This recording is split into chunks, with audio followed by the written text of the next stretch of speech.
In this video, we'll be taking a look at 4 college basketball games happening on February 13th, 2026, and providing you with free team picks and total picks for each one of those games, so 8 picks in total. Welcome back to Cash Out Sports. Let's dive right into it. Oh, and don't forget to subscribe and to click the bell icon to get notified as soon as these videos get released so that you have more time to plan out your bets as we provide these videos on a daily basis. I can guarantee that you'll have all the important information that you'll need on these 4 college basketball games after fully watching this video. One more thing before we start, if you would like to gain access to our best exclusive sports picks to take your journey to the next level, then check out our Patreon in the link down below, where we offer our best single picks, parlay picks, and much more. Now let's get started. Cornell versus Princeton. Cornell heads into Jadwin Gym to meet Princeton on Friday, February 13, 2026, and it has the feel of one of those Ivy nights where everyone quietly understands the margin for error is shrinking. Cornell comes in as a slight road favorite, sitting at 11-10 overall and 4-4 in league play, while Princeton is at 8-15, also 4-4 in the Ivy, so both teams are staring at each other from the same rung of the ladder, just with very different ways of climbing it. Both rosters are pretty clean right now, which actually makes the handicap a lot more fun. The familiar Cornell names are all present and accounted for, and the same is true on the Princeton side, so there is no need to build a case around a late scratch or some mystery absence. It is more like a chessboard where every main piece is on the table and nobody can claim the injury excuse if things go sideways. Cornell's identity is no secret anymore, even if it still feels shocking when you look at what they do over 40 minutes. They play fast, they share the ball, and they hunt threes as if they get paid by the attempt. They pile up assists at a rate that sits right at the top of Division I, and they knock down more threes than anyone else, which is a wild combination when you remember this is an Ivy program that not so long ago was more old school than analytics lab.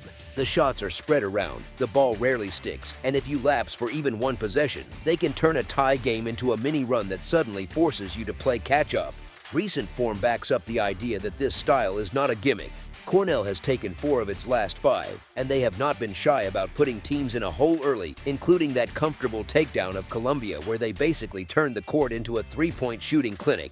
Most importantly for this matchup, they already saw Princeton once this season and walked away with a 20-plus point win, which is not the kind of result you can just shrug off as noise.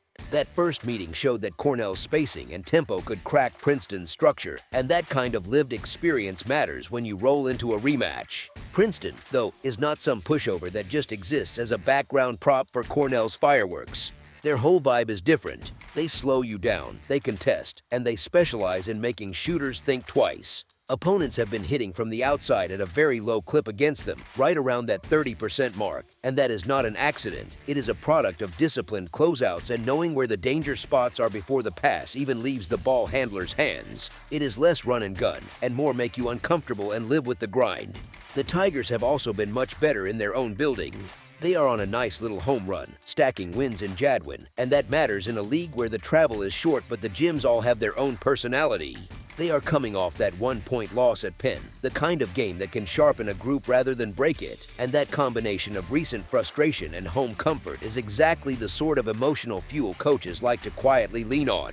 There is also the recent evolution on both benches to think about. Cornell, in year 2 under its current setup, has doubled down on this high-tempo, share-everything approach, and you can see the confidence in how quickly they push misses and even made baskets. Princeton, with a younger roster and fresh staff influence, has leaned into a more modern defensive look on the perimeter while still keeping that classic Ivy patience. So you end up with a matchup that feels almost like a scrimmage between 2 different basketball philosophies, one trying to drag the game into chaos, the other trying to keep it inside the lines. Honestly, that contrast is exactly why this number leans toward Cornell on the road.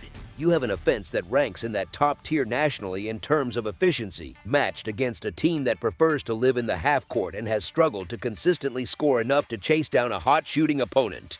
Princeton's defense can absolutely throw punches, especially around the arc, but asking it to absorb wave after wave of pace, movement, and threes for a full 40 minutes is a big ask, even at home. Meanwhile, Cornell's defensive flaws are real, yet they are the kind of flaws that tend to matter a little less when your offense can create separation in just a couple of trips. So what this really comes down to is a simple question of trust, and the side of the ball that holds the remote control for this game looks far more likely to be wearing red.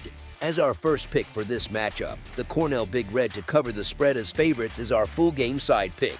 Cornell drags almost everyone into higher scoring territory because they score a lot and, frankly, they give up a lot. Their games tend to feel like track meets disguised as college basketball, with numbers that often soar well into the 170s when you add both sides together. It is fun for neutrals, mildly terrifying if you care about either defense. Princeton lives at the opposite pace. Their preferred environment is slower, more controlled, the kind of game where every possession feels like a mini project. They usually sit in that high 60s to low 70s range on offense, and they are perfectly comfortable playing in contests where neither side ever really explodes. That recent 61-60 loss at Penn is a good example, not pretty to look at, but very much in their comfort zone. Cornell's style naturally pushes any projected scoring number upward. When you combine a top-level offense with a defense that regularly leaks points, odds makers do not have much choice but to expect a lot of scoring. Every quick early three, every rushed possession, every transition chance nudges that expectation higher. On paper, it sounds like the perfect recipe for a free-flowing, points-heavy night. Here is the thing, Princeton's defense is not built like most of the teams Cornell blows past. They guard the three-point line as if it is sacred ground, and they have already shown they can keep games from turning into pure shootouts. Opponents rarely get comfortable from deep, which matters a lot against a team that leans so heavily on spacing and outside shooting. If those Cornell threes turn into more contested looks or straight-up misses, the whole scoring rhythm can shift from frantic to choppy pretty quickly. The first meeting between these two is a pretty loud clue. Cornell scored well and pulled away, but the combined total still landed below where people might expect given their reputation. That game had plenty of action, but not quite the fireworks show the raw narrative around Cornell would have you assume. Now you layer in the reality that both staffs have that game on film, and second meetings often turn tighter as coaches adjust to what burned them the first time. Princeton's offense also adds a little uncertainty to the idea of a true shootout. They can absolutely score, but they are not wired to trade buckets all night long at the same pace Cornell prefers. If they keep playing in their usual band, somewhere around that high 60s or low 70s zone, while their defense succeeds in keeping Cornell nearer the low 80s than the 90s, the math on a fireworks-style finish starts to look a lot more fragile. You still get a fun, meaningful game, just not necessarily a scoreboard that looks like a video game. All of that creates a bit of a contradiction. One team shouts points with every possession, the other quietly pulls games back towards something more controlled. When that happens, the result often lands in a middle ground that feels exciting in the moment but ends up slightly lighter on total scoring than the pregame buzz suggested. As our second pick for this matchup, under the projected total is our full game total pick. Columbia versus Pennsylvania. Friday night in the Cathedral of College Basketball, this matchup feels like classic Ivy chaos. Pennsylvania walks in at 11-10 overall and 4-4 in league play, sitting smack in the middle of that cluttered Ivy picture where one good weekend can change the whole tone of the season. Columbia shows up at 14-8 and 3-5, still chasing momentum and still very much believing it can climb. That first meeting in New York finished 72-67, with Columbia somehow winning despite piling up turnovers, and that kind of game tends to linger a bit when you see the same team again so soon. The backdrop shifts now from Manhattan to the Palestra, where the entire vibe changes the second you step through the doors. Pennsylvania has been far more comfortable in its own old gym, stacking an 8-3 home record, while Columbia has been perfectly respectable but not overwhelming on the road at 6-5. That is not a huge gap on paper, but in a building where the crowd feels like it is basically sitting in your huddle, that small edge and familiarity matters a little more on each possession. Honestly, you can almost feel those old banners leaning over the floor anytime the home team starts to string together stops. On the sideline, Fran McCaffrey's first season with Pennsylvania has not exactly been shy and careful basketball. He wants pace, he wants pressure, and he leans into that crowd energy rather than calming it down. There are stretches where Pennsylvania looks a little wild, sure, but there are also stretches where that tempo lets them put together quick runs that flip a game on its head. In a rematch spot like this, that style can become a tool because it keeps the game uncomfortable for a visitor that just saw a more contained version of you a couple of weeks ago. The last time these two saw each other, Columbia turned the ball over a bunch yet still walked away with the win, which is the kind of thing that irritates competitors far more than a simple blowout. Pennsylvania had chances it did not cash in around the rim and at the line, and those missed opportunities tend to become talking points in film sessions and practices leading back into the rematch. Let me explain. Players remember what slipped away more than what went right, and that memory adds a little extra focus to the details that swung the first game. This time, in front of their own fans, the Quakers get to lean on that frustration, plus the comfort of their home floor, to tighten up the small mistakes that turned a winnable road game into a loss. There is also the health layer in the background, with Pennsylvania guards Dylan Williams and Ryan Altman listed on public reports as dealing with issues that leave their status cloudy.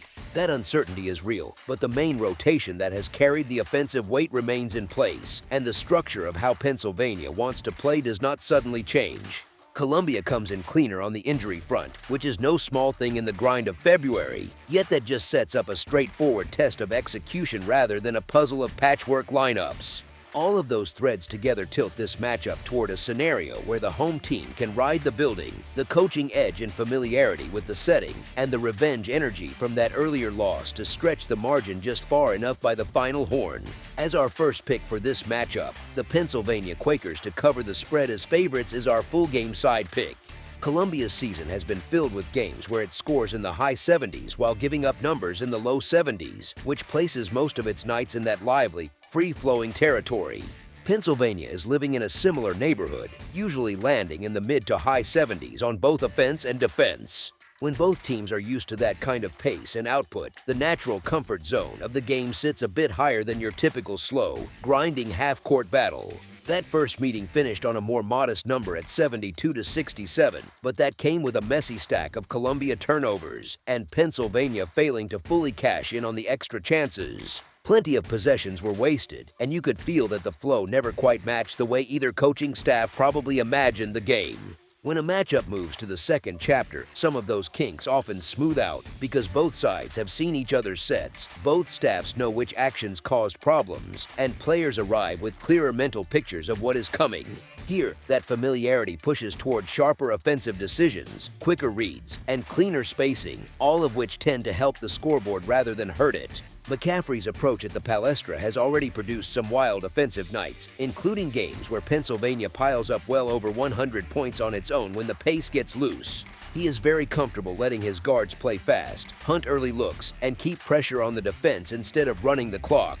Columbia under Kevin Hovde is not exactly conservative either, with an offense that likes to move the ball side to side, stretch the floor, and force defenders to chase through multiple actions. When both teams are willing to trade tempo and trust their shooters, you get fewer empty burn-the-clock trips and more possessions where one good pass turns into an open look. Defensively, neither of these groups has consistently brought that suffocating, lock-everything-down identity. Both tend to allow opponents into the mid-70s, which is not a death sentence by any means, but it does hint at games that can open up late, especially if whistles start to pile up. Late-game situations in tight Ivy contests often create extra trips to the free throw line, intentional fouls, and quick possessions, and those small late surges add up on the total even if the game felt under control for 35 minutes. Honestly, that is where high-scoring games sneak up on you, not from some insane first-half explosion, but from a steady pace that gets a little more frantic once the clock becomes the enemy. Projecting exact point totals is always a bit of a guessing game, and no model or trend can promise that shots will fall the way they are supposed to. Still, when you put together the usual scoring profiles for both teams, the coaching styles that lean toward pace rather than caution, and the likelihood of a competitive contest that encourages full-length effort, it paints a picture of a matchup where the scoreboard crew stays busy from tip to buzzer. As our second pick for this matchup, over the projected total is our full game total pick. Quinnipiac versus Siena. Friday night in Albany has a certain mood, especially when it is a one-time regular season meeting that might decide who gets the nicer path in March. MVP Arena fills up a little differently for Siena, even in a season where the attendance numbers have dipped a bit, because this fan base still treats conference games like a small holiday, and that energy leaks into everything that happens on the court. You have one group coming in sitting around 17-8 overall and 10-4 in league play, and another right there at 17-9 and 10-5. So both sides know this is more than just another date on the schedule. It is a bit of a referendum on who really belongs near the top of the MAAC food chain. Siena leans hard into a personality that travels well but looks even better at home. Methodical half-court sets, guards who are comfortable seeing their name near the top of the minutes list, and a defense that is perfectly fine making you work 20 seconds just to find something halfway clean. They routinely keep opponents in that uncomfortable zone where every possession feels precious, where you glance up and realize you have been stuck in the 60s forever, and that style is a headache for teams that would rather play in straight lines and early offense. Quinnipiac prefers something looser and more free-flowing, more possessions, earlier attacks, a little more chaos. And that contrast turns the game into a tug of war between rhythm and restraint. Honestly, you can almost picture the first few minutes as a feeling-out process. Siena trying to drag the pace into their lane, Quinnipiac testing how quickly they can run without getting slapped back into structure.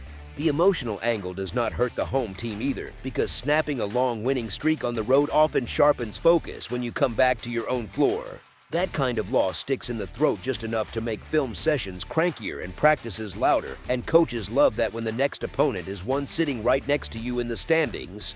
Siena has shown a knack for turning one-possession leads into two-possession cushions late, with those long minutes guards managing the clock, hunting mismatches, and getting to the line when it matters most. Quinnipiac has the kind of punch that can absolutely keep this uncomfortable, a powerful inside presence, a wing scorer who can flip a run by himself, and stretches where their offense feels like it is rolling downhill. But that does not erase how often their shot selection on the road has opened the door for opponents to push back.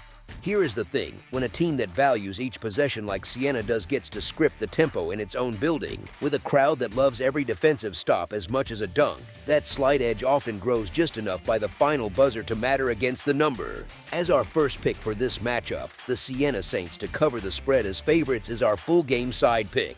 Both sides have leaned under more often than not, which tells you that bookmakers and public perception have been a little ambitious with their expectations. Yet the moment you look back at specific nights, you see Quinnipiac living in track meet territory and Siena answering the bell when someone drags them into that kind of game. Think about those Quinnipiac contests where the pace ramped up against non-conference opponents and the scoreboard started to look like something from an old-school video game. It is not a fluke. It is built from their desire to push the ball, pressure early, and accept the trade-off of giving up a few easier looks the other way.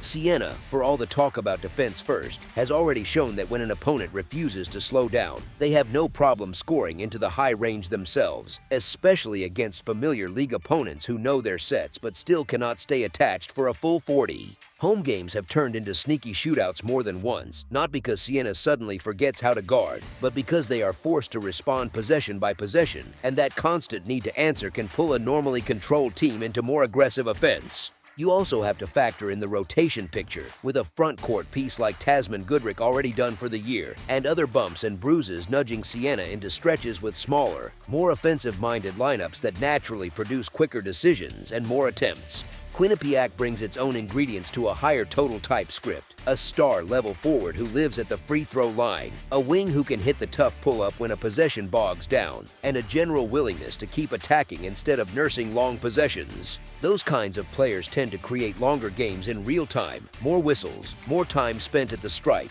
and more chances for both offenses to cash in even if the half-court execution is not perfect. And if this one stays tight, as most people expect with two teams this close in the standings, the final minute or two can easily become a parade of intentional fouls, timeouts, and extra trips to the line, which so often nudges a game that looked balanced on the scoreboard into a total that sneaks past expectations. Honestly, it only takes one of those wild 2-minute stretches where a couple of threes fall, a late turnover sparks a run out, and coaches start playing the math game for this matchup to look very different on the final box score than it felt in the first 10 minutes. As our second pick for this matchup, over the projected total is our full game total pick.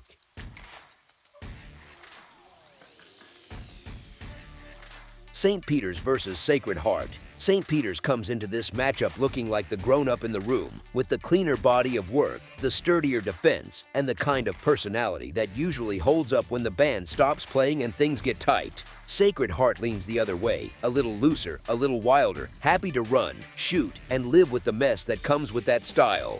On the season, the story feels pretty clear. St. Peter's leans on a defense that keeps opponents in the 60s more often than not and plays at a pace that trims a few possessions off a normal game, while Sacred Heart has lived in those high-scoring, track meet type nights where you can feel the scoreboard operator getting their steps in. Against the number, that contrast shows up just as much. St. Peter's has been kind to bettors, stacking far more covers than misses, especially in games where they are asked to handle only a modest margin rather than some huge mountain. Sacred Heart has been far more hit or miss, especially in their own gym, where the crowd brings energy but the defense still springs leaks in familiar ways. It is that classic mid-major thing, you know the one, where one program builds its identity around doing the boring, tough stuff over and over, and the other leans into rhythm, streaks, and home runs. Both teams are expected to roll in with their regular rotation available, which means what you have seen from them across the season is pretty much what you are getting here too. That matters. February games can get weird when depth charts are taped together, but this one looks more like an honest read on who these teams actually are rather than a scramble to figure out who is even on the floor. The stylistic piece is where the spread really starts to feel tilted in one direction.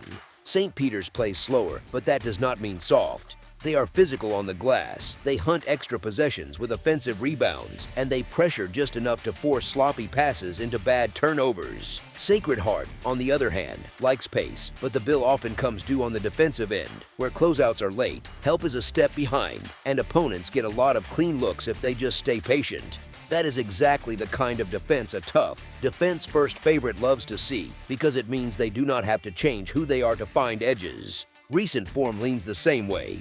Sacred Heart keeps scoring, but they also keep giving up big numbers, especially as the season wears on and legs get a little heavier.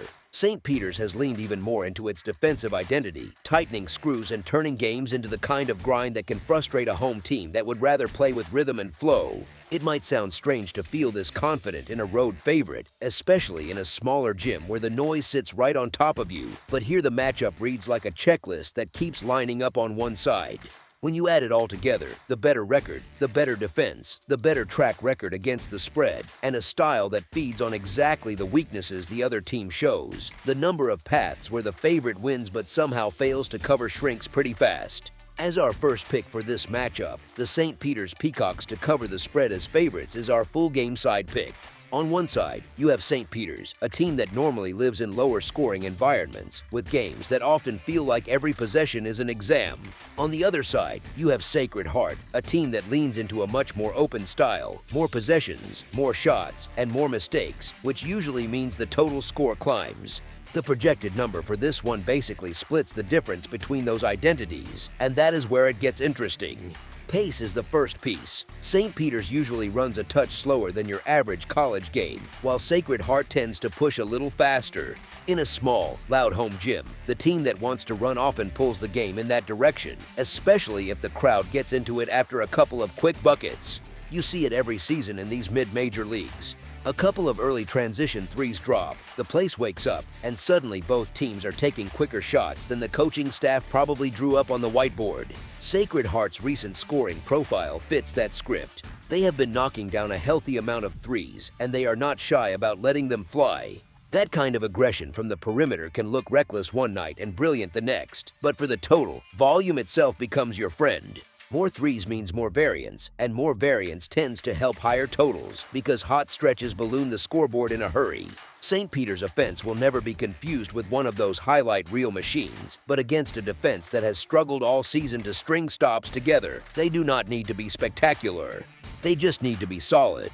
Clean ball movement, strong cuts, and all those extra chances from offensive rebounds can quietly stack points. It is the kind of game where a team that is not naturally explosive can still find itself in the 70s simply by taking what is sitting there. Late game flow adds another layer. With a tight spread and both teams caring about league position, this has every chance to stay close into the final minutes. Close games in college hoops often turn into that familiar parade of timeouts, quick 2-for-1 style decisions, and foul and free throw sequences. That stretch alone can push a total from comfortable to sweating every possession in the span of a minute.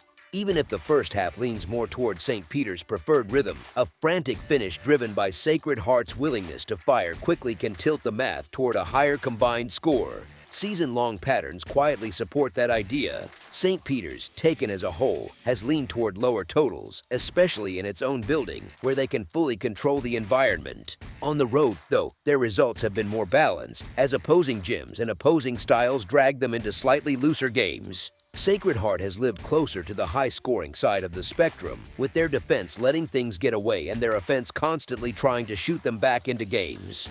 Put a controlled, efficient favorite against a leaky, fast-playing home team, sprinkle in some late-game chaos, and you end up with a matchup that quietly checks a lot of boxes for a score that finishes above expectations. As our second pick for this matchup, over the projected total is our full game total pick. That's all for now, so if you have any other games you would like reviewed, then leave a comment down below with the game you would like analyzed, subscribe to our channel, leave a like on this video, and we'll get to it as soon as we possibly can. We would also love to hear your opinion on the picks presented to you in this video, whether you agree or disagree with them, so leave a comment down below and do let us know.